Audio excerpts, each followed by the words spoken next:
I'm David Celentano. I'm the director of the Prevention Corps, and this concept of bringing the lab folks over was really the genesis of this with people in the prevention arena not really knowing what's current, what's available, what kinds of dependent variables they need for their studies. And so we really have tried to reach out and work together.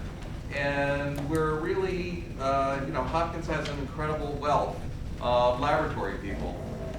Bill Clarke is an associate professor in medicine. He's got a background in clinical chemistry. He does point of care kinds of stuff that's really coming out these days, which really makes our life out in the field much, much easier. And he's been working with a number of us over the years, working on our samples, and we're incredibly appreciative for that. So Bill's going to start out, there's his title, Screening for ARVs, and maybe we'll even talk about 043. And since we're putting out 1 million. And Oliver Laeyendecker he's got his PhD from epidemiology, but he really comes to us from a long background in laboratory science. Both of them have MBAs, which is sort of an interesting switch. There aren't that many at Hopkins. But knowing that Oliver went to Reed College tells us a lot about him. Right? He's worked with Tom Quinn and the NIH for years and was just recently appointed to the faculty in the Department of Medicine. So let me give it over to you guys. They're going to go sequentially, and then we'll have questions, because we really want to get through their stuff. So, yeah. Thank you, David. Appreciate it. So they actually asked me to talk about two a little bit disparate topics. We'll spend about the first 15, 20 minutes talking about the antiretroviral screening work we're doing in the prevention trials.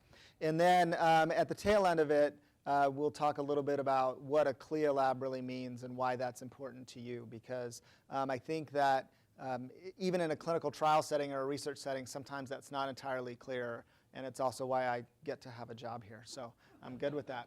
So when we talk about the high throughput screening, oh, sorry, I always have to do this. This is Hopkins policy right here are my disclosures. The one that's pertinent really is that Thermo Fisher is a mass spectrometry company, and so they sponsor some research in my lab, and I consult with them, and I use a lot of their equipment.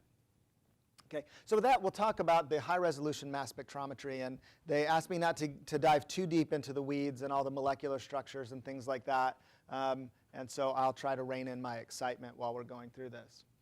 So this is mostly stuff that you know, but I use it to set the stage, right? You already know how you're using antiretrovirals. You know what the HPTN is, of course. A lot of you are probably involved in some way in it. And you know that there are both, we have the treatment as prevention, right, where we give the antiretrovirals to the infected partner, as well as pre-exposure prophylaxis, or the PrEP trials, where we're giving those drugs to the uninfected partner and looking at whether this will prevent the spread of infection. And what we really know is the complications that can happen if you're not adherent to the protocol. Right? If you're not doing what you're supposed to be doing, if you're swapping drugs or taking off-study drugs, it can really confound the results. And so what I do has nothing to do with antiretrovirals, and I'm not a clinician. I actually focus on drugs of abuse in terms of that was my involvement in the HPTN. And so we had developed some methods around that, and I'm gonna spare you that piece of it today. But a couple of findings, and I'm sure there were others that went along with this. So they had the Partners in Prevention study where they found undisclosed ARV use in almost half of the participants. And these studies have been reliant on self-report. And as we know, people lie all the time. The example I use is I lie to my doctor. Did you take 10 days of antibiotics? I really took 7, but of course I took all the antibiotics. Well, I'm not stupid, but that is obviously erroneous self-report. And this happens all the time, especially when there's a perceived you want to please the physician, right? You want them to think you're doing what you're supposed to be doing, or if you're worried about a stigma. And the other one is, in this HPT and 052 study, they found out of these 96 index participants that they reported no antiretroviral treatment, but almost half of them had detectable antiretrovirals in blood. And so this is the context where Sue said, what are we going to do about this? So at the time, they thought, well, let's spot check. So they would go to a pharmacology analytical lab, and The analysis of each sample could range anywhere. This is the one that will resonate with you, right? Because it will drain your budgets.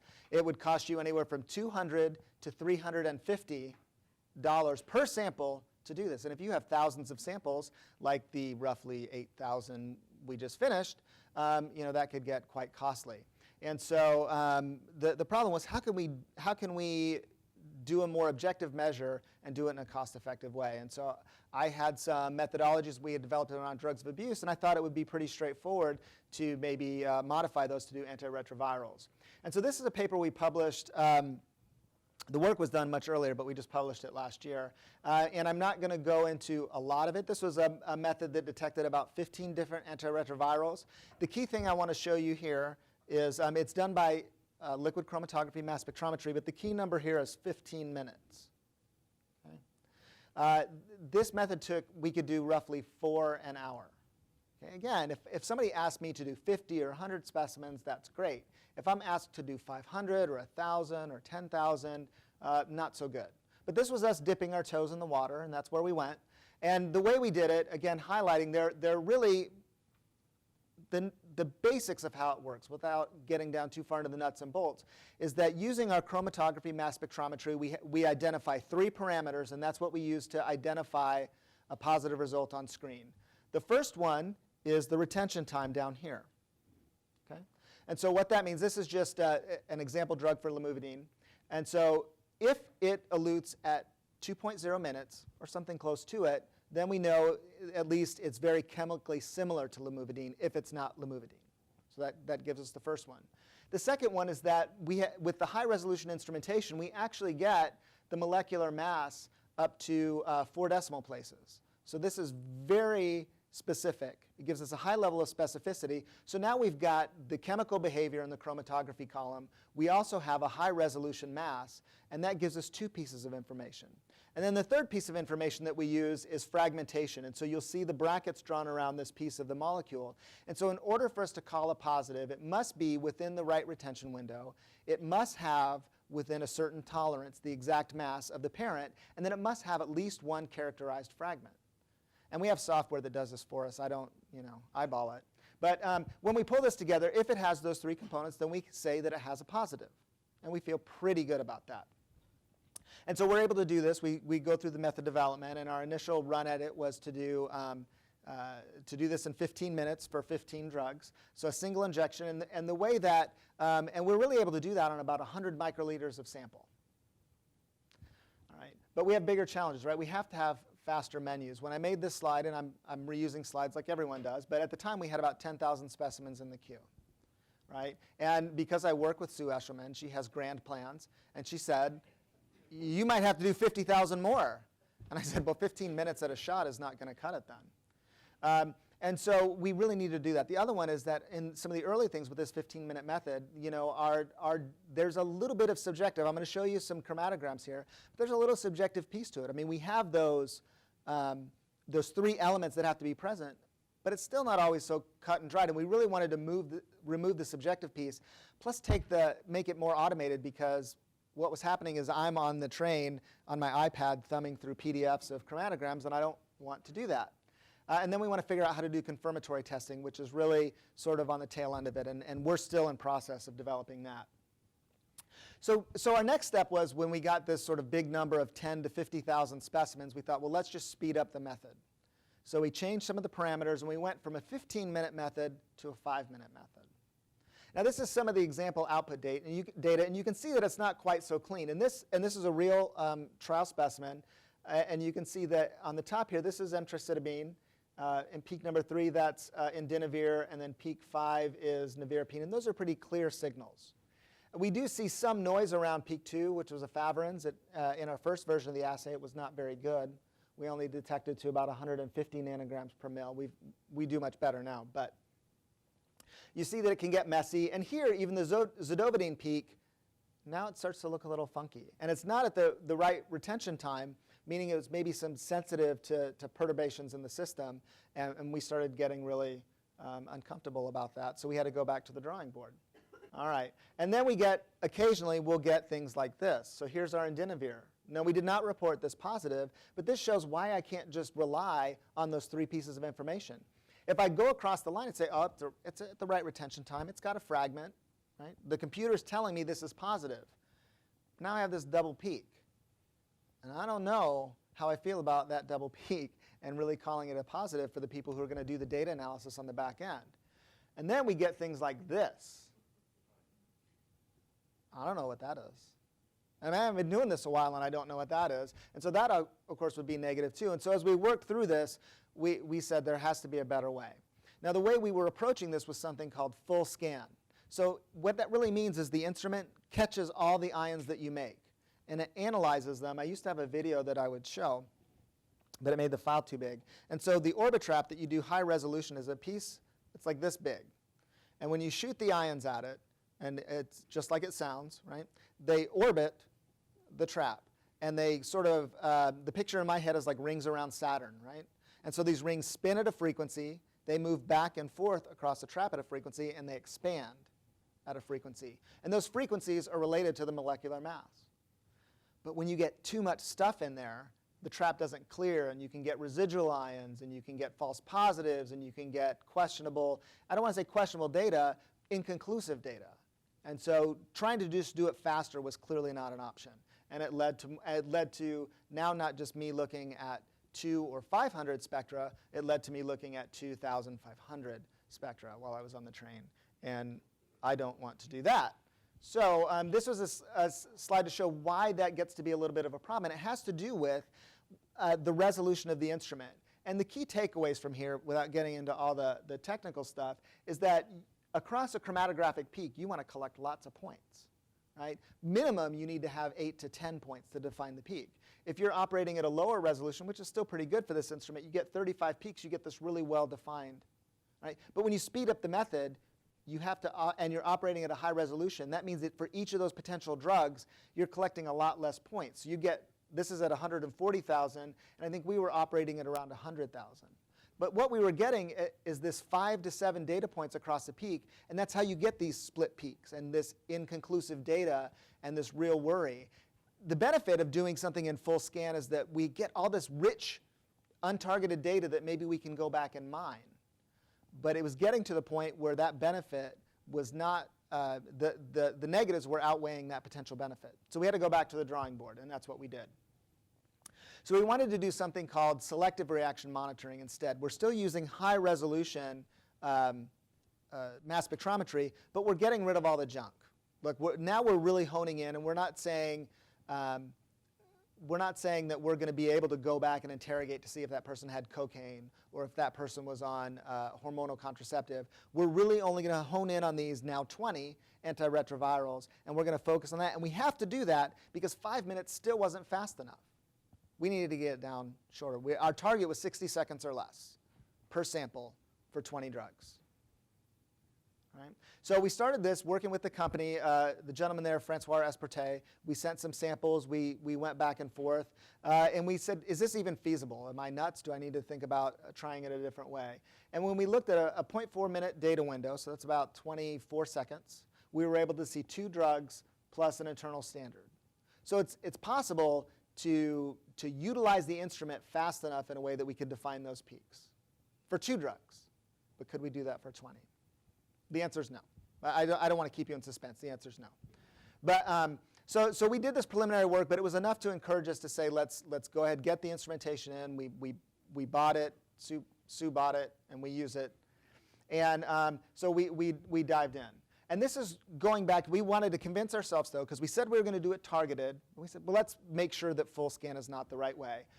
So we're just over a minute here. This is our 20 drugs, but you can see some tails on the peaks, and we've got a split peak here and an ugly peak here.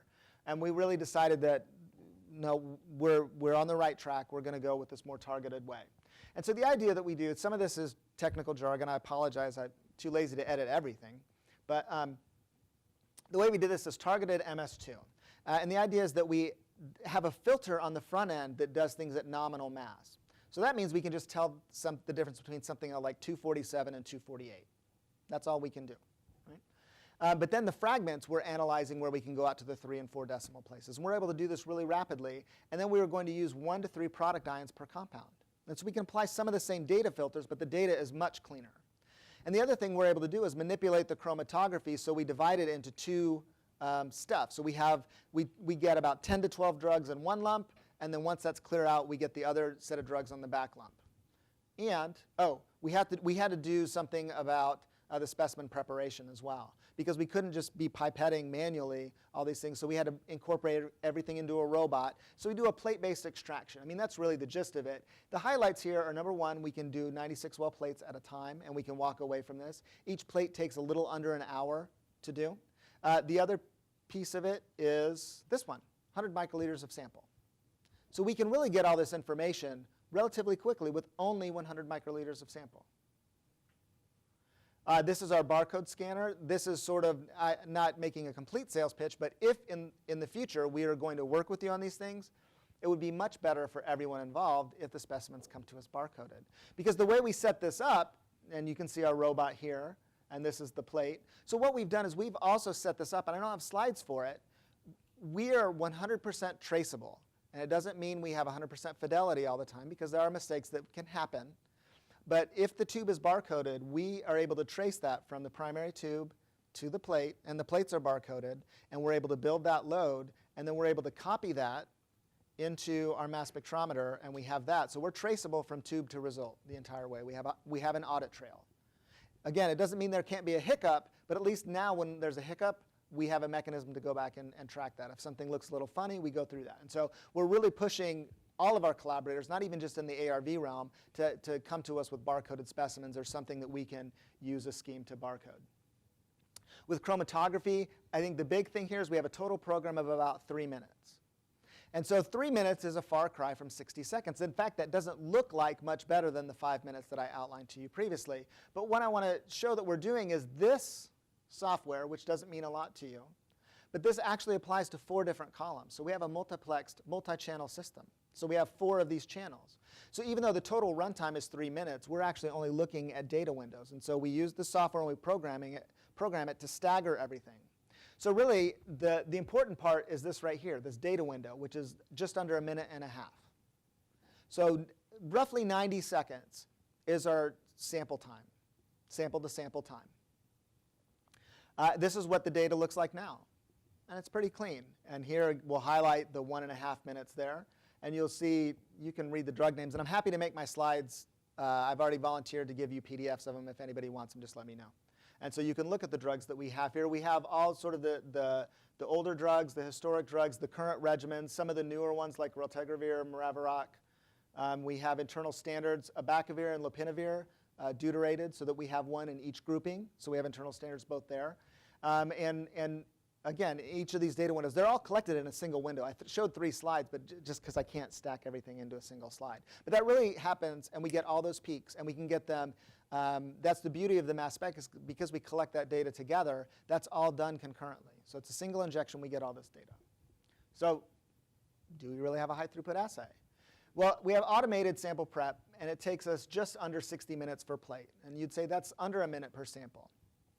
It takes us 1.6 minutes to our first result, and then we get a result every 90 seconds after. So if it takes us roughly 2 hours a plate, and we have 80 subjects per plate, and we have 2 of these multi-channel instruments, so we near 1,000 specimens per day. That doesn't include repeats. There are repeats that come along with the extractions. There are repeats that come along with if we have a tubing. I mean, these are complex instruments. I didn't show the pictures, but tubing can get plugged. We have all sorts of things that can go wrong. And our limit of detection for these, for each of the analytes, is somewhere between 5 and 10 nanograms per milliliter. And our target for that, now we can modify the assay. We can make it longer and get more sensitive. There's always trade-offs. Always trade-offs. So we chose these based on the published steady state data. So the lowest ones we found were right around 60 to 70 nanograms per mil, and we shot for 5 times below that. So even if somebody was taking it sporadically, it would improve our chances of detecting that. Most of the protease inhibitors we actually see in the thousands of nanogram per mil anyway. So we're covered pretty well. But things aren't always that easy, right? So some of the things we have to manually extract because they clog the wells. Processing is a bottleneck. We have to keep all 8 channels going at the same time. That requires, I have one person in my lab who's extremely proficient. If she ever leaves my lab, may fold. She's not here, I can say it, so she doesn't hit me up for a raise. We have to watch, because as we do these thousands of injections, columns degrade. Right? So that shifts retention times. It can shift the peak areas. We have to do, we're in the second phase of looking how we do the data analysis and making sure that we're doing it in a more dynamic fashion, as opposed to what's historically been done is a static fashion where we set a signal threshold and then we compare everything to that. But maybe that's not the best way to do it for these large sample sets. And then we have to do reagent management, and that means making sure you have enough of everything on hand, because you run out of things real quick when you do 1,000 specimens a day. So with this, we're doing a lot of programming. I'm fortunate to have a cytopathologist over in the Department of Pathology who does programming, and he's helping with us data QA on the front end in terms of the specimen identifiers, going through the process, and then making the data compilation on the back end. We have some ongoing studies within the network, and we have multiple studies outside of the network that we're able to support as well. And we're already getting now asked, the next step is, can you do this on dried blood spots? So if any of you have this question about dried blood spots, I'm going to preemptively answer it, which is, I don't know. That's actually the Q one that we're doing right now, is that we're doing the validation of that. We know that we can do this. The question is, can we still do it for, instead of $250 a sample, can we still do it for $30 to $40 a sample? There's a lot more manual work. That's where all the work comes in, right? I mean, all the money comes in the labor of manipulating the specimens, and so we need to find ways to do it in an automated way. And are these already collected blood spots that you want me to come in and do on the back end, or are these things that we can work with you to prospectively collect those blood spots? Because those are two very different scenarios. And so we're doing the validation work right now. And then we're looking also, because people have these questions, can we, from the already extracted plate, can we incrementally add analyses on the same specimens? Can we do that with hormonal contraceptives and substances of abuse? And we're investigating that right now, because that also allows you to get a lot more information stacked on the ARVs without doubling and tripling the cost. It will actually help keep the cost down and allow you to ask more questions. All right, with the last 5 to 7 minutes that I have here, I do want to touch on CLIA, because this is something that people get really confused about, especially with my other hat as point of care, because people will say something like, but this pregnancy kit is just, first of all, it's an at-home kit or an at-home type of kit, and second of all, that just tells me whether or not I want them in the study. I'm not really treating them based on this result. Treatment is not the key word. The key word is a clinical decision. Admitting somebody into a trial is a clinical decision. That means that if it's done on hospital grounds, it needs to be done under a CLIA certificate. And so we want to talk very broadly about what is CLIA. We won't bore you with the regulatory piece, but we'll really talk about it in balloons, because that's how I think is balloons anyway. So when we start with CLIA 67, what was CLIA 67? So CLIA is not new. It's something that the final rule was implemented in like 2003, but it went all the way back to before I was born, which was this idea of how do we regulate laboratory medicine. And so in CLIA 67, the focus was really on the location of the testing. Right?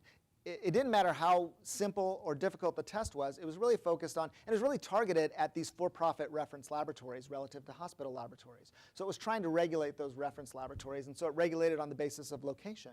When we forwarded, that didn't do everything. And in fact, part of the problem was one of those exempted, it was a cytopathology lab, and somebody was looking at pap smears, and they completely messed it up, misdiagnosed hundreds of women. Because nobody was testing their proficiency, and somebody said, well, this cannot be. They shouldn't be exempt because they're within a hospital. So now they do it on the basis of the type of test, and that's CLIA 88. So now it has to do with test complexity. And I promise to tell you what test complexity means. Now CLIA, because it's a government certification, it wouldn't be a government bureaucracy if it was straightforward, right? So CLIA is administered not by one agency, but 3. So the primary one is CMS, but there also is input from the CDC and from the FDA. And their roles are, as such, CMS is the primary body responsible for oversight. So they set the parameters to say this is what you need in order to be a CLIA certified laboratory. And you need to meet these standards at minimum. And that includes things like documentation for training and competency, and how often you have to do quality control, what types of education level you have to do certain types of testing. They lay out all that. But they also don't have the resources to inspect everybody, and that's important to keep in mind. The FDA, what role do they play in it? Well, it's always fluid, because the FDA frequently will just decide, we're in charge of this now. They call it enforcement discretion. But anyway, so they get to decide what they're going to do. But their primary role under CLIA is test categorization. And then the CDC provides scientific consultation. I do not know what that means. In 15 years, I haven't seen CDC really doing anything in terms of helping with CLIA, but rest assured they do have a role in there somewhere, and it's scientific consultation. So anyway, when we think about test complexity, now they have laid it out. It's not straightforward, but if you read the document, you would think it was straightforward, which is to say, here are the categories we use for scoring, and they have to do with knowledge required to do the test, training and experience, how much preparation do you have to do for the test, operational steps, the calibration and QC, frequency and extent, troubleshooting, and then how much interpretation and judgment goes into that. So you could see somebody having to microscopically read a pap smear. There's a lot of interpretation and judgment goes in that, and that would need to be regulated. And so complexity, though, from these 7 categories goes to wave, moderate, and high complexity. The vast majority of tests fall under moderate complexity. Those are the tests we do over in the hospital. Wave testing are those which require that somebody who's untrained will get the same results as somebody who is trained relative to a reference method. I mean, there's lots more words that go with it, but that's really the gist of it, is that if you just walked in off the street, read the directions, did the test, you'd get as good a result as someone else. And that if you get the wrong result, it won't adversely affect the patient. Although if it won't impact the patient, why are you doing the test? But, all right, so moderate and high complexity sites require site inspection. And this is where it comes to you, because if you're doing any of those point of care tests, they would fall, even if they're waived tests, if they're done on the hospital grounds, they fall under the moderate complexity stuff. It's a different set of statutes, but it does mean that they require this inspection from either Joint Commission or CAP. And we're the folks that are inspected, and so we just need to know about it. And what's really important to get across, and tell your friends and your peers, that if I know about a test, my job is not to shut you down. My job is to make sure that you're successful, that you do it well, and that you meet all the regulatory requirements. I don't have any desire, particularly for studies. I don't care. I don't care what studies you do, as long as it's not some ridiculous test, as long as it's justified.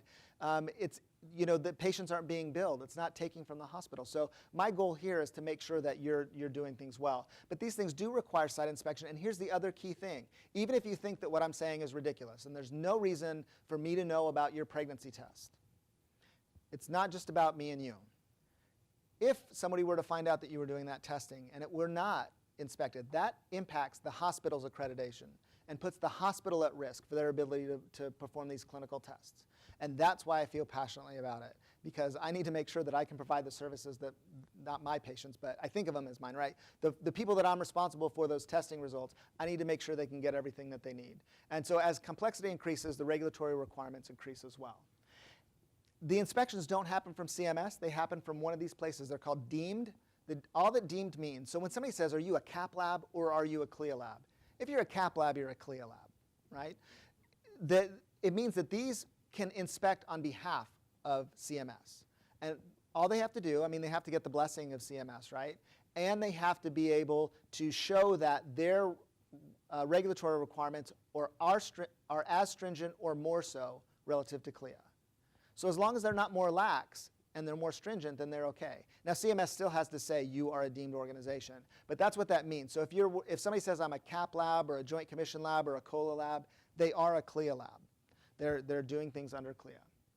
And that can happen overseas as well. There are folks that are not operating in the United States, but I know there are laboratories in Africa, in South America, and the Caribbean at least, that are looking to get CAP accredited just for the sort of prestige or acknowledgement that they're doing. They want to conform to those regulatory requirements. The last thing I do want to do is highlight, because I promised Oliver I would highlight. So, and then we'll acknowledge these folks. The difference between the CLIA clinical lab and the research lab is that we could be doing the exact same test. If you send it to Oliver, he can do all those tests. But it has to be a retrospective type analysis. And I can't give you that information which you will then modify treatment for your patient. It really needs to happen after the fact. So if you send Oliver samples and you're still in the course of treating that, even though you say, look, I'm not going to use this information to treat the patient, you can't say that it's not going to influence your judgment. I mean, you're going to get this result, and that will be taken into account of all your interaction with the patient. And so if you're going to analyze stuff after the fact, then a research lab is great. If you're going to do it in a real-time basis or moving forward, or you want to make some decisions, you need a lab like mine. It doesn't have to be me. You know, I don't get a cut of this stuff. But you do need to be operating under the CLIA guidelines, particularly for the US-based stuff, or if it's US funded, right? You need to, it gets a little torturous, and if my best advice is if there's any question, come to us. We'll help you find out. We don't want to be involved in stuff we don't have to be, so we will always be straightforward with you. Okay, and with that, I'm going to turn it over to Oliver. I do want to acknowledge these folks that did the work on the method development and the funding agencies, of course, and then and the folks in my lab. And I guess we'll hold questions until Oliver's ready to go. So my name's Oliver, and I do not run a CLIA cap lab. And if I did, I'd be insane because I don't have the personality for it. So I have no conflicts of interest to declare, and my opinions aren't really those, or may not be those of my employer. And so I've been asked to talk about cross-sectional incidence testing, blood spots, and viral loads from blood spots, because that's what surveillance people seem to be very, very interested in, and I know some of this stuff pretty well. Whoops, all right, so forward is, no, that's this. All right, so cross-sectional incidence testing. This is a test which has a time-dependent component.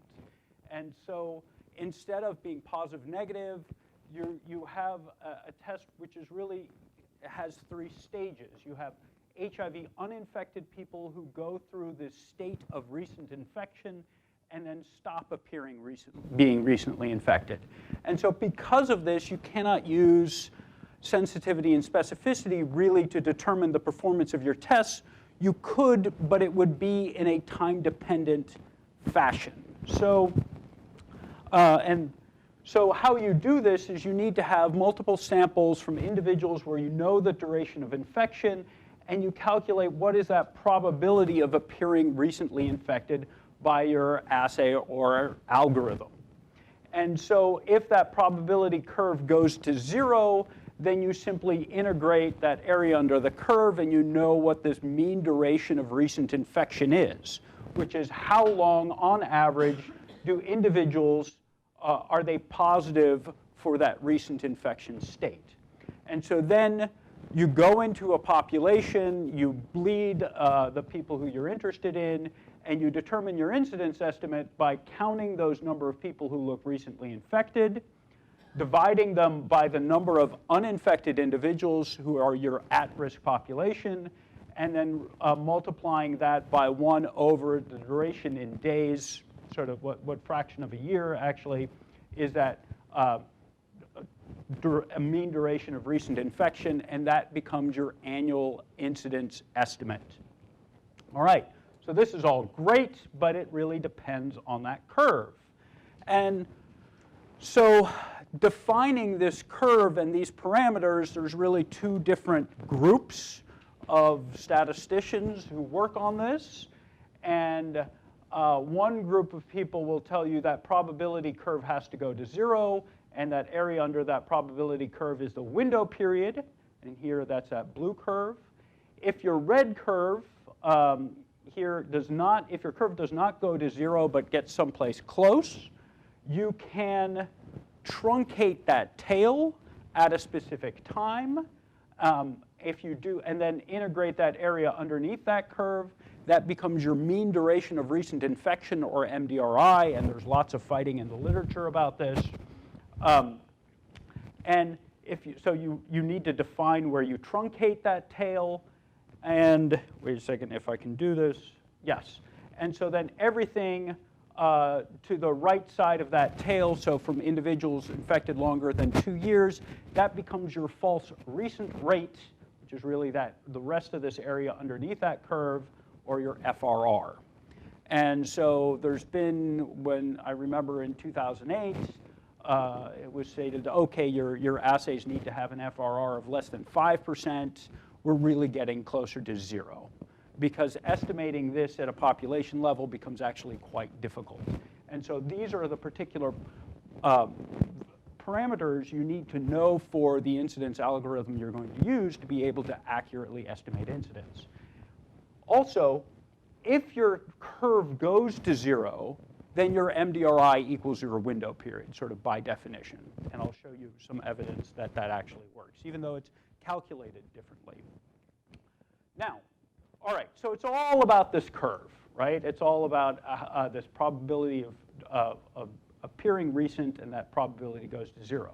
However, there are factors which are fixed at an individual level which will influence this curve for particular assays, and these assays are often antibody-based. And these include race.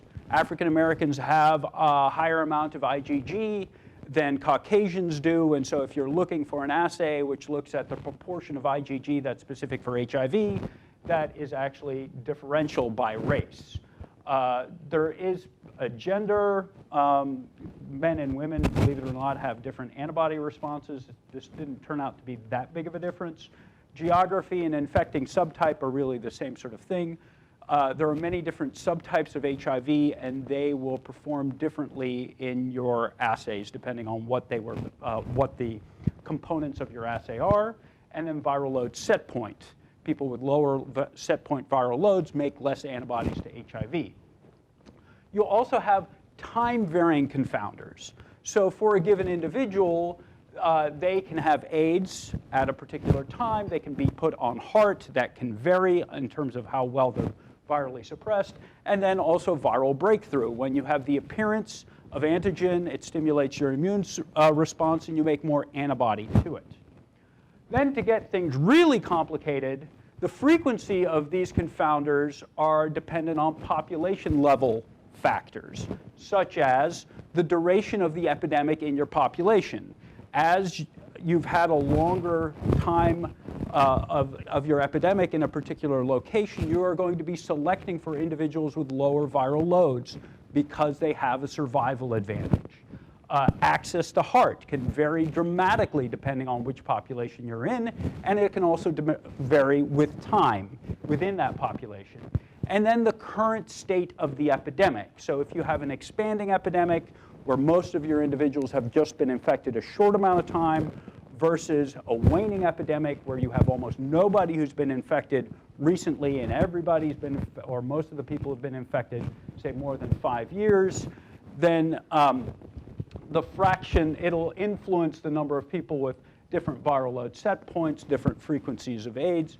And so to get around all of this, we really have promoted the use of incidence algorithms, which use different components of the immune system with other tests to really control for all these potential sources of a confounding.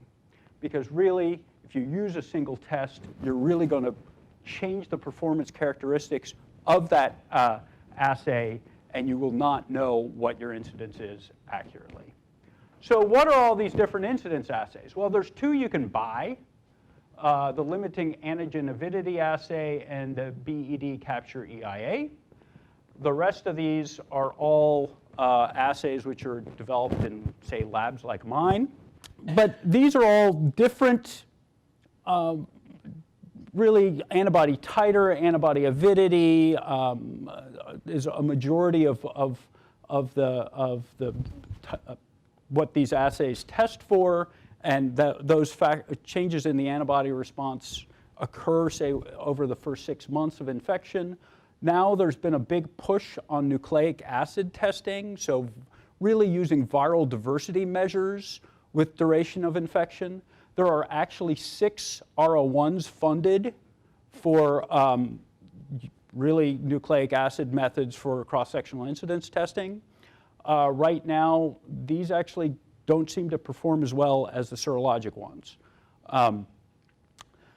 So here's an example of a testing algorithm which we validated in our lab. And so we used samples, close to 1,800 samples from more than 700 individuals with known duration of infection. So we knew these samples were from individuals infected from 0.1 years to 8+ years. And so we start off with a CD4 count to exclude people with AIDS. Then we test for the proportion of IgG that's specific for HIV. Then we look at for low avidity antibody. Then we test them for viral load, and they need to be RNA positive. And if you make it through this entire testing gauntlet, we consider you recently infected. And so the window period, this average length of time an individual looks recent for this particular algorithm, was 141 days. And we also had a confirmation cohort of individuals who we knew were infected at least 8 years. And none of these samples were positive in this algorithm. So this was our first algorithm which we validated this way. We have subsequently taken out, say, the BED capture EIA and put in a lag assay. We've also replaced CD4 count with viral diversity. We've mixed things up in ways where we do our expensive testing at the end. So depending on the types of data which you're collecting, not all surveys capture CD4 count, for example. So that might not be of interest to you. But we have multiple different algorithms which you could use depending on the nature of your investigation. So we also decided to validate that these cross-sectional incidence algorithms could actually estimate incidence correctly. So how do you do that? Well, you need to have a known incidence. So you have a longitudinal cohort, and so these in purple would be HIV positive people, green would be negative people. People are followed over time, some of them seroconvert. You have a known incidence after 12 months. You test using your cross-sectional incidence assays these samples at the end of your survey, not at the beginning, at the end. Because your incidence assays do not predict incidence. If they could, it'd be really rocking, but no, we're not. Well, this is good, it's not magical, all right? So, and then we can compare incidence estimates with our cross-sectional method compared to what was observed. And we had 3 longitudinal cohorts to do this comparison with. And so here in the black dots, this was the observed incidence in these 3 cohorts. And in the open circles is what we estimated using our cross-sectional incidence methods. And you can see, whoops, that they're really pretty spot on. So now I wanted to compare window period to MDRI, which, because there's back and forth arguing about this, there are really 2 different groups of statisticians, and I was finally able to get my hands on the code to be able to generate MDRI estimates.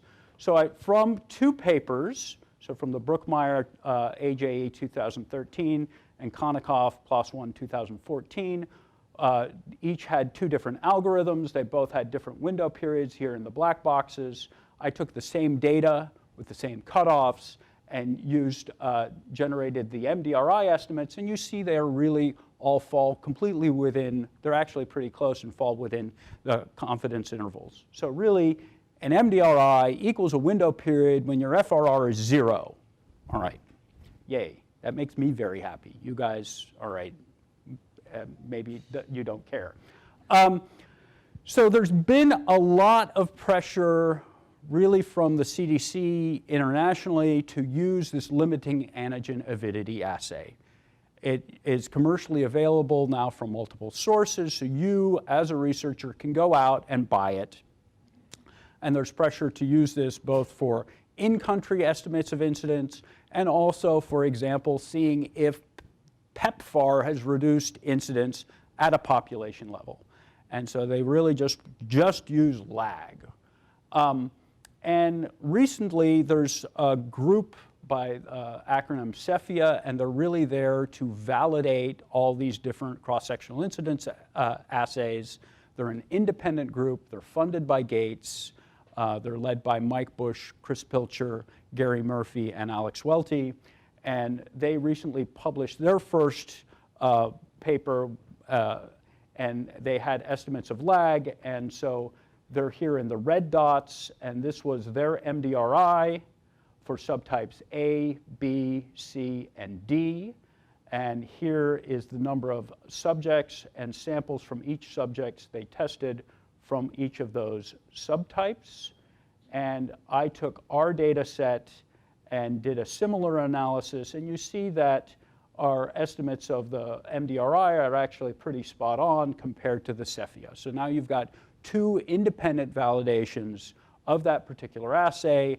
They both show that subtype D is a problem. D is in East Africa.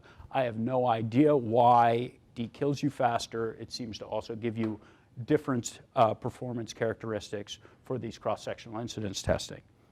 If you do have D co-circulating in the population which you're looking for, you need to control for that. How you do that is beyond me. So now, I also, because I can and I find it fun, this is how I like to spend my days, is figuring out how do these different parameters affect your cross-sectional incidence testing. So for subtype D, using the lag assay, because that's where a lot of people are interested in, how does defining T by either 1 year, 2 years, 3 years, or 4 years affect these MDRI estimates? And so using just the cutoff of 1.5 by itself, you see it has what the CDC claims its window period to be, which is about 130 days. As you increase where you cut the tail, that window period keeps on increasing. That's bad. That means you've actually got a lot of contribution about that tail. The tail is not converging to 0, which we actually know for lag by itself. If we use lag at 1.5 plus a viral load cutoff of 1,000, and why a viral load cutoff of 1,000? Viral load cutoff of 1,000 is really your limit of detection on a blood spot. And what the surveillance people want to use is they want to go out and they want to collect blood spots on everybody and then do lag and do a viral load reflex on it. Well, if you use this algorithm, your window period gets cut to, say, 107 days from 130 days. That will dramatically affect your capacity to accurately estimate incidence as the window period goes down. Using an algorithm which combines lag and biorad plus viral load and CD4, you can get that window period up to 6 months, up to 180 days. And actually, after T equals 2, that estimate stays pretty flat, which means that tail has converged to 0. Because as you go out further and further in time, you're not capturing any more area under the curve. And this is the false recent rate comparing the Cephia data versus our data. This is the number of samples they tested. This is the number of samples we tested. They excluded people on treatment and elite suppressors. We just excluded everybody with a viral load below 400. What you see here is for the lag, this is at a cutoff of 1.5. Their false recent rate is higher in D, even though they only had 18 specimens. It is significantly higher for D in our hands. And you see some variation about the false recent rate in subtypes A, B, and C, but really those confidence intervals overlap. All right, so the bottom line is, Oliver, tell me how many samples I need to test. All right, I get this question once a month. All right, and so for your pleasure, I have 2 algorithms. Algorithm 1 is the one I would recommend, but it requires you actually taking blood, not blood spots. Algorithm 2 is what you can do using a blood spot. So in the light blue, and then I have 5 different scenarios. So your prevalence being 10% in scenarios 1, 2, and 3, your prevalence being 20% in scenarios 4 and 5. If your incidence was 4%, you wanted to go to, be able to detect a 50% drop, so 4 to 2, or 2 to 1, or 1 to 0.5%. And you can see how these numbers stack up. So in the first scenario, where you've got a high incidence detecting from a drop from 4% to 2%, you really need to test less than 3,000 samples in each survey to be able to detect that difference. If you're going to half that initial incidence, you pretty much double that size. I mean, you can kind of think of this as you've got it's roughly equivalent to a longitudinal cohort with a 6-month follow-up without any chance to increase follow-up time, right? That's really the sort of capacity you have with this. because you don't have a chance to follow-up time. You might have a chance to maybe increase your size, but this algorithm with this smaller window period, you rapidly get into unobtainable sample sizes. This is a log scale. I'm looking at David Grimace, right? When you start getting more than 10,000 samples, I'm pretty sure you would prefer to obtain 3,000 blood specimens versus 10,000 blood spots. All right? That's really sort of the difference of where we're going here. All right, so the summary on incidence assays, there's many that are currently available, even 2 that you can buy. Each one has different performance characteristics. East Africa, where subtype D circulates, is still a problem. Algorithms seem to get around this problem. Even the most ardent single assay users now say you need to do a viral load confirmatory test on anybody who looks recent, and large sample sizes are required to get accurate incidence estimates. Now to the joy of blood spots, all right? So there's many different formats of blood spots. They have their use. They can be incredible. This is the standard Whatman card, but there are also blood spots here which contain the desiccant built right into the system, and there's also ones that look like flowers where you can easily tear off one of those blood spots. The processing on these is key, and really, Bill was mentioning it too. You need to, anytime you get a blood spot, you need to do things to it before you can go through your testing system. You need to elute it in a way and then extract it. So, and I'm not an expert on this. My friend Joanne Mai is, and she pretty much flat out told me they're great for screening, they're not good for confirmatory tests. So she does the QA/QC for the newborn screening for the CDC. So they do 4 million blood spot tests a year. And they're great for host genetic tests. Serologic tests are okay, but you need to store them correctly. And for when it comes to RNA testing, you need to store them correctly. And that leads me to advantages and disadvantages of using DBS.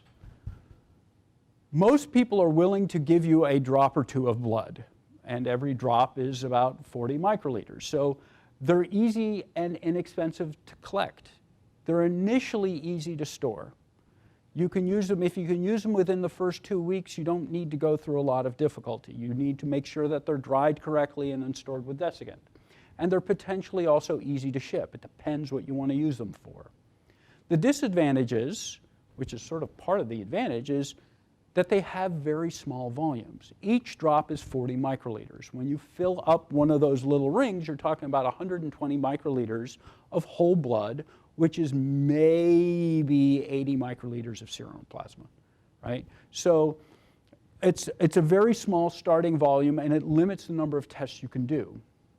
The processing, depending on which lab you go to, our lab isn't very good at using dried blood spots. We don't use them. We would need to punch the samples by hand, or if you get the ones where you can easily rip the spots off, then you can set up your elution plates, and you need to wait and elute it for a day or several hours before you do your serologic testing.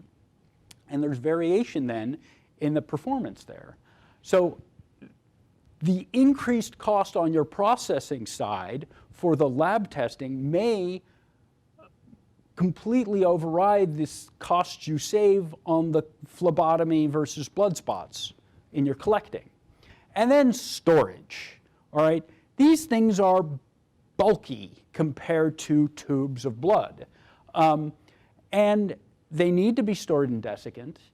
For nucleic acid studies, they need to be stored at -70. Right? There's no getting around that. And rats like to eat them. I've actually heard of a number of studies where they collected all sorts of blood spots, and then they came back a month or 2 later and they were eaten, like just a spot, all right? So, and here's an example, I guess this does, so here's a box with samples, serum samples, and that box is 5 inches by 5 inches, 2 inches tall, And depending on how you set it up, you either get 100 samples or 81 samples typically in there. They're all 2 ml samples. Freezers, upright -80s, store typically either 400 to 600 of these boxes. DBS boxes, this is 60 samples. That box is much larger, almost 3 times the size. And I don't know, I think I could fit 120 of those boxes inside a freezer, but they're not really set up for that. So it will cost you a lot of money to actually store large numbers of blood spots relative to serum samples. Now the joy of doing viral load testing off of blood spots. When you elute off of a blood spot, you get RNA and DNA because you are also eluting the nucleic acid from the cells. And those cells contain infected, some of those cells are infected, and they can contain either integrated DNA or RNA within the cell, and that is not the virus which you want to detect when you're doing a viral load assay. You are looking for free virus. And so depending on the assay which you use, you could be amplifying that material too. Now that doesn't become a part of the problem for that is that you start off with such a small volume. And so if you're looking at the viral load, which is here on your x-axis, and the PCR input number, you have the DNA from the cell. This is your signal in the black line. This is the contribution of that with the DNA from the cell. You also have cellular RNA of the virus, and you actually have, this is the actual input number from your viral RNA, and where that actually becomes equivalent is about 1,000 copies per mil. If you get lower than that, you're actually, most of your signal is coming from the actual cellular material, not from the free virus. And so this is a paper, actually these slides come from Neil Parkin, who wrote a really nice review article about the use of blood spots for both viral load testing and viral resistance testing. And he put, this is a nice summary piece on all the different types of studies which were done. If you use 1,000 copies to determine a positive result, what's the sensitivity and specificity comparing blood spot to serum or plasma for these different assays? And really, Abbott real-time works pretty well, and also this Biocentric works pretty well. But there are a number of assays that don't perform pretty well, and that's because of the nature of the extraction which they do. So, take-home messages, and some of these are both for Bill and I think, is make sure that the samples you collect are compatible with the testing you want to do, which means talk to somebody like us before you submit your grant, preferably, so that you can actually do the testing you want to do on those samples. And though blood spots are easy to collect, they really limit you in terms of the number and types of assays that you can do. So if your thought is, okay, I just want to collect this data for this limited study and really not go back and mine that data for other information, then blood spots may be the way you want to go. If you want to, like an ALIVE or a MAX or a Rakai study, where you go in and you go back and start asking multiple questions with multiple different biomarkers, then you really should be collecting serum or plasma. All right, so now we are going to get close together so we can share the mic. I could unclip it and we could go back and forth. But I like you, so all right. All right, so are there any questions? I guess not. You're very clear. I'm very clear? So I guess the bottom line is I always come and talk to you guys before I do a study. And I think that's the critical thing that you need to do. I got all enamored with BBS, but then realized I couldn't do most of what I wanted to do with it. And, you know, being out in the bush and trying to figure out how to get, you know, serum specimens back somewhere refrigerated can be a real challenge, but I think the bottom line is we have to do that. The key here is if you got the right sample and you can do an incidence estimate from a prevalent sample, you don't need to follow cohorts. And that's where the cost savings really comes in. So this is the time to ask the questions, because you got the experts here. And this is what you need for your proposal.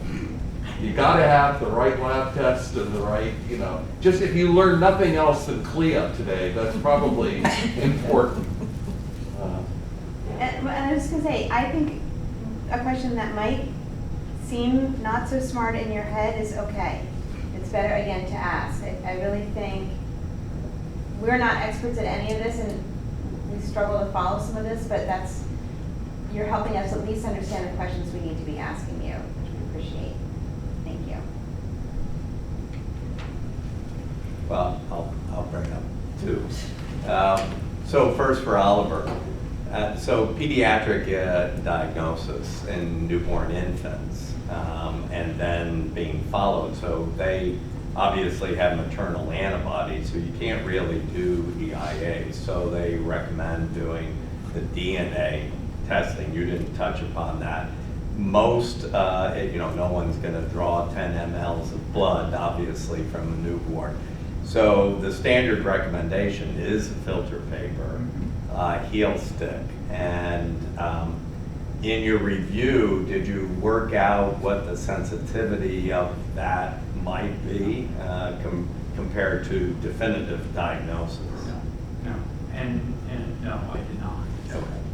I don't know if there's anyone here working with infants, but it's a big issue. And that is where blood spots are actually recommended. Oh, sure. But for the heel sticks. And the question is, are they working? Are they providing the appropriate information for infant diagnosis? And that's also difficult still to do PCR in many settings. So even if you're getting a blood spot and then need to transport it to then do your PCR in a remote site, that can still be difficult to do. There's no easy answer to that. What was your second question? Second one's for Bill. Actually, is more an FDA. It's probably relevant to this group here, but my understanding is the FDA is saying these hospitals, like you, working in a CLIA laboratory and a CAP certified lab, can take a licensed assay, perhaps, that they're usually using. They can do some modifications, make it faster, like you were going through. Then do a comparative study to what was licensed, show that there's comparability, and therefore then use the new assay for under CLIA regs, even though it's not purchased from a company that underwent rigorous evaluations. And FDA has out for comment right now whether that should be stopped or should be regulated in a more effective way. And there's big pushback from the ASM and the other microbiology laboratories about this, because we all do homegrown tests, and if we can validate them compared to what's out there, then they can usually be used within a CLIA-approved laboratory. Do you have any comment on it? Do you know about this? Yes. Yeah. It's probably not relevant to everyone No. doing research, but well, I'll be as brief as I can on it, which is, so there are really two flavors of that. One is to take an existing cleared assay and modify it. Okay, so that's sort of what you alluded to early on. And the FDA is more concerned in that case about the intended use of the device or diagnostic, because they know the manufacturing practices are okay because it is cleared. So they know the antibodies or enzymes have been manufactured the way they want them to. They're just, when they reviewed the application, maybe it was in a general population and you're doing it in a very specialized cystic fibrosis or pediatric population. They have some concern about that, but certainly under CLIA, we have the ability to validate that, and so that's less of an issue. And from speaking directly with FDA folks, that's not something that they're particularly worried about. They're more worried about the second flavor, which is taking things like the molecular tests, right, or the mass spectrometry-based test, where they aren't under GMP. They're not through any part of the process, and really the debate gets down to simply whether this is a medical service or a medical device, right? Because are the laboratories a manufacturer or are they a service provider? And you know, the lab community is split on this. You know, AdvaMed Diagnostics, who usually is very supportive of the clinical lab community, in this case they really are pushing hard on the side of the in vitro diagnostics industry, who's saying, no, we're being held to a different standard. Now, our view would be that under CLIA, we are regulated, and so if we fall under FDA, we're twice regulated with a tenth of the resources that the industry has. So, you know, it's because it probably doesn't apply to everybody, I won't go into the depth of detail other than to say it's a huge challenge, frankly, one that won't be resolved for 5 to 10 years. Under the current draft guidance, hospital laboratories, at least what they proposed, are protected. So we would fall under, in most cases, fall under what are traditional LDTs. So like my laboratory, we can do it, and what they say, as I alluded to before, is that the nice way of saying, we will continue to use enforcement discretion. We will continue to keep this, but we reserve the right to step in later if we so choose. But for the way they devise this, the large reference labs and then folks, manufacturers that then set up their own clinical laboratories will be subject to those regulations, and that's a whole different thing. And so it's ASM, it's also AMP, AACC, ours, and several others. We're all actively involved in this effort, and but it's huge because it will devastate the practice of medicine if it's allowed to go forward. No, IDSA is very active. So the lab-developed tests, if they're done in a hospital, they're going to be okay because they're CLIA and CAP certified? And That's right. it's the commercial labs who are offering the lab-developed tests that are going to be the target of the FDA regulatory? So the way they wrote the draft guidance is in a way that says if you're operating within the health system, you're okay. You would be considered more traditional. That doesn't apply to things like some of the molecular tests, like the IVD MIA. So if you're doing multi-indexed, multi-analyte assays, then you're going to have a different problem. But the reference labs, they are treating differently. I don't think that will stand. They will lump us together eventually because they are the same. It's an arbitrary designation, so it won't stand. But yeah, as it stands right now, we're okay, but a Quest and LabCorp is not. There's one back in the corner. So if you were reviewing an application submitted by a group that's abroad, and you wanted to, or if you wanted to partner with a lab that's based in Malawi, for example. Just a bit, Brenda. What do you look for, since maybe the same accreditation doesn't apply? What kind of things do you look for? Proficiency testing. What do you look for to say, yes, this is the lab where I want our research to be done on site? Okay, so I can't speak for Oliver. I'll say that the work that we do is really, I'm an analytical chemist and a clinical chemist, so I don't do any of these interventional trials. I support things like Tom and David do from the analytical perspective. So I don't really look for anything other than if you came to me and you were U.S. funded and asked me the question, we would check through the regulations, but we would say you really have to fall somewhere under this, and we can help you define and meet those regulations. In terms of people that I'm willing to partner with, you know, we really are very service oriented. I mean, that's the nature of my profession. And so we really work to find out what question you're trying to ask, and then if we have the capabilities to support those questions and help you get there. That's really all we look for. In terms of the regulatory piece, it really just depends on, you know, those local, like if it was funded outside of the US, and you're operating in Malawi, I can't really give you any guidance on how to apply it other than tell you best practices.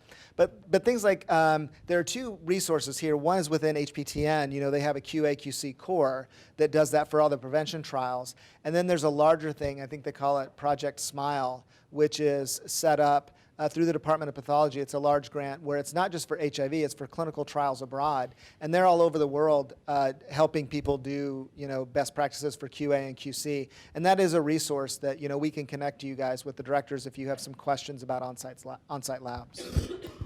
I think just in terms of if I'm reviewing your grant and you're going to be using lab X in place Y, who do they, like, what evidence do they have that they actually produce decent data? And who do they have for oversight? I mean, those are some really sort of clear questions. There are actually quite a large, well, I'm surprised at how many CLIA certified labs for HIV testing exist in Africa.